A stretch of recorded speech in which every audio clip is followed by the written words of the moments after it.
All right, we're back with part two of our discussion with Martin Gurri. We there being me, Mike Hartmann, and Dan Schmidt, who has a question to continue.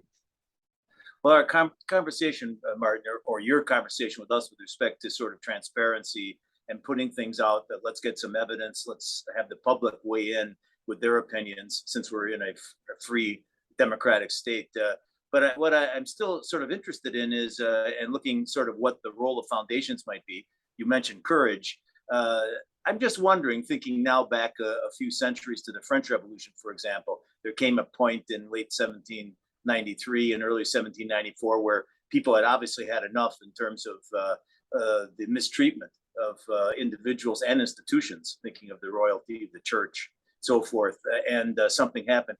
Do you notice, if you can relate it to sort of what a foundation could or couldn't do, is there something, what's happened with media or something that's happened in our politics, your reconsiderations chapter, as you ended or added to the book, Revolt, points in those kind of directions. But I'm just thinking now, having kept reading your material, whether, again, throwing a curveball at you, asking about relating it to foundations, is there something you see that's a sort of one step away from the directory, if we use the French Revolution example, in terms of sort of, and I guess you tried to reach this in your article on sort of right populism politics and what could be realistically done. Is there something you see in the body politic and culture in the media that says there's hope, of course, a lot of work, a lot of courage, but something that foundation leaders, even a few of them, could push in terms of moving what might be a spark that's there into a larger fire? Yeah, I would hesitate to give you an intelligent answer on that one, because I don't know the field that well. So I usually don't. Let's put it this way: I unsuccessfully try not to talk about things I don't know anything about, and most of the times end up doing just that. But I of course, I have a very different theory of the French Revolution. I think we're anywhere near the directory. I think we're in the kind of like 18th Brumaire or something like that. We're kind of like we're in the reaction moment, and the Robespierre has been guillotine, and now the elites are basically saying no more of that, no more of this revolt of the public stuff. And I think the foundations are part and parcel of that, and they subsidize views that are very unpopular, but since they've bypassed the marketplace, they can do that. And then, of course, for example, if you publish a book about some bizarre theory of sexuality or whatever that 10 people would normally read, but then you have probably hundreds of professors out there who says, well, this is mandatory now, you have to buy it, and you have to buy it at $50 per book. And so you have this cycle where it seems to me that public opinion and the marketplace, which is a version of public opinion, are completely bypassed in this moment of reaction. And what could you do about that? Well, again, you have to stand up and point out to it the way that, for example, people like Matt Taibbi and Barry Weiss and others have stood up and said, there is a structure of censorship that the government, not just Mark Zuckerberg and Twitter, the government has imposed on social media that goes completely against the First Amendment. And that seems to have had an impact, all right? Once you point out that it's happening, things happen. Well, maybe the example was more should have been the cadets in Russia from 1905 to 1917, when there was considerable money there, the aristocracy, and that may be closer to my misapplication of the directory and your example, the Brumaire. But the cadets obviously played a very important role after it was slowly thin, and it became quite a failure, obviously, as all of us know, unfortunately. Thank you. Yeah. Why don't we get you, Martin, to see if you can summarize the most recent article of yours, I think that caught our eye anyway, in Discourse, which is a publication, online publication of the Mercatus Center, about the future of conservatism. You were addressing that future in the context of comparing Trump and DeSantis. But if you could just summarize that, and then we'll try once again to get you to apply it to philanthropy, whatever that might mean here. But what's the future of conservatism, or what are options as people consider it? Well, I was speaking entirely as an observer and an analyst. I find our politics terribly, terribly dismal and boring. The same things get said, the same people come up. I mean, for God's sakes, they're pushing 80 and they've been saying the same thing for 100 years.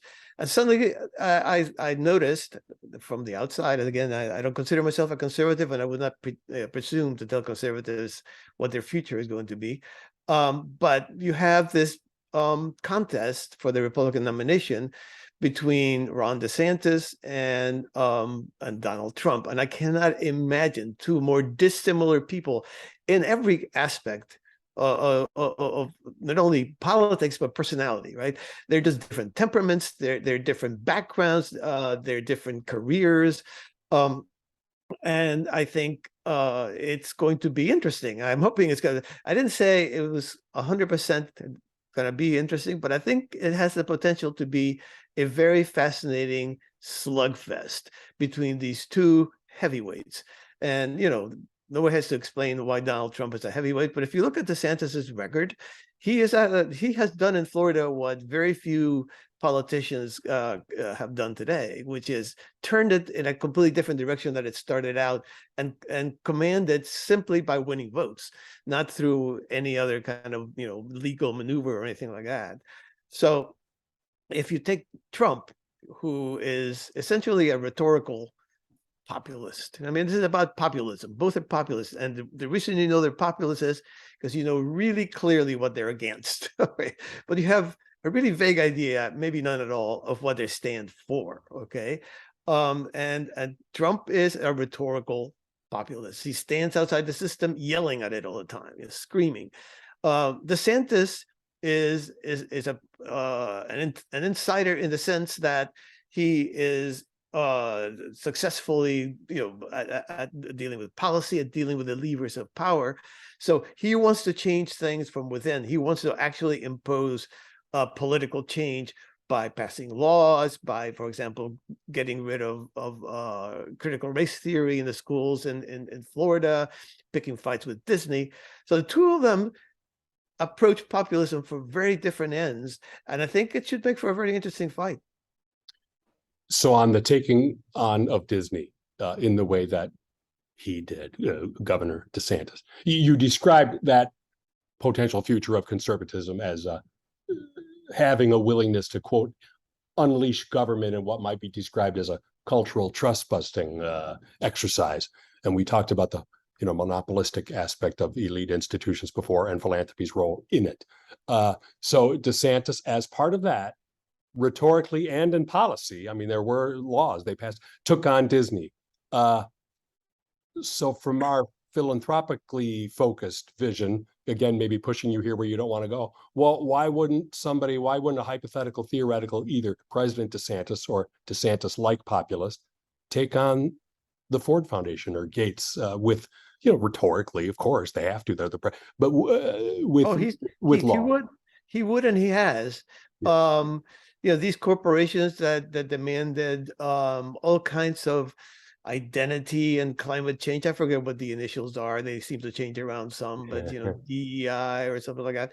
I mean, essentially,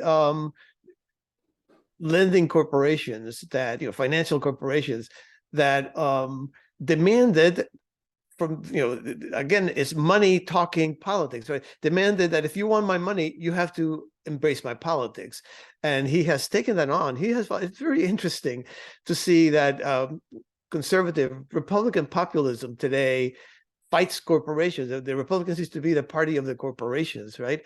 And also that in at least it's the avatar represented by DeSantis. It's in a sense the party of strong government. DeSantis is faced with a cultural monopoly by the left, and there's no question about that. And the left, of course, believes in all these identitarian and climate change ideas.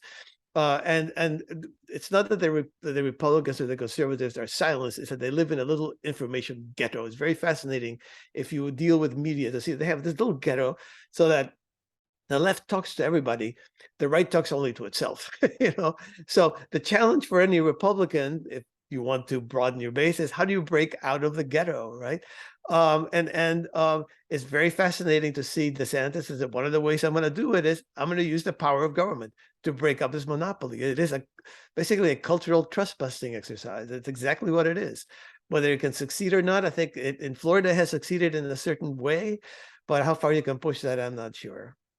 Then maybe just one more question. I don't think speaking to a different audience, Senator Vance is being cooperative with Senator Warren on the writing of bills, I think, to go after banks.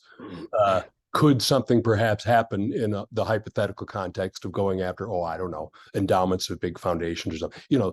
The progressive left seems to, a lot of it, to be a little upset about the size of those endowments and the anti-democratic nature of what they are spent on, some of them.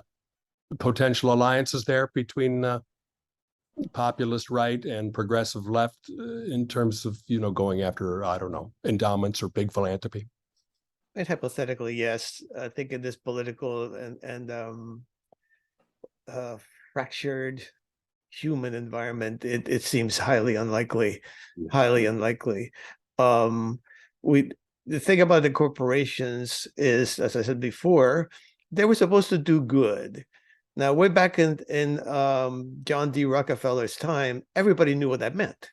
Okay, it was a pretty simple, straightforward thing. It was probably based to some degree with Protestant Christian morality and trying to help those with less than that were needy, and there was no controversy about that. The problem now is when corporations want to do good, they have to ask the question: good according to whom? And of course, if you're an elite, the answer comes to you, well, according to these identity and climate change theories, and that seems to them to be just doing good. But if you are of a different political persuasion, it seems like, no, you're playing politics. And I belong to that class of people that says, well, these people are unaccountable in many ways, and yet they're spending billions promoting causes that most Americans, I think, would find a little questionable. Mm-hmm. Well, okay. I think we might end. Is there anything we didn't ask that you would have wanted to address? I always say no to that question. Yeah. Okay. Well, why don't you? We'll end it there, I think, and thank Martin Gurri so much for your time today, and we look forward to continue consuming your work. Well, thank you.